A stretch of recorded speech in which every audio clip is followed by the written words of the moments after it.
কিন্তু ওই ৮০,০০০ যাদের ওরা পালাই যায় নাই, ওরা চিন্তা করে হলো ময়দানে আল্লাহু আকবার বলে আর বলো আমরা সবাই আজকে মুসা নবীর খোদার উপরে ঈমান আনলাম।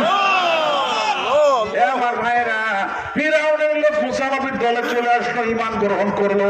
মুসা আলাইহিস সালাম তুর পাহাড়ে আল্লাহর কাছে কারণ জেগে জানতে চাইলেন, আল্লাহ এরা ছিল ফিরাউনের ভাড়া করা লোক, জাদুকর, ওরা ঈমান আনলো, এর কোন কারণ আমি বুঝলাম না। আল্লাহকে মুসারের দুইটা গুণের কারণে ওদেরকে আমি ঈমান দিলাম। ওদের ভিতরে বিশেষ দুইটা গুণ ছিল জাদুকরের ভিতরে, যেই কারণে আমি ওদেরকে ঈমানদার বানাইয়ে দিলাম। এক নম্বর গুণ হলো ওদের দিলে কোনো অহংকার ছিল না।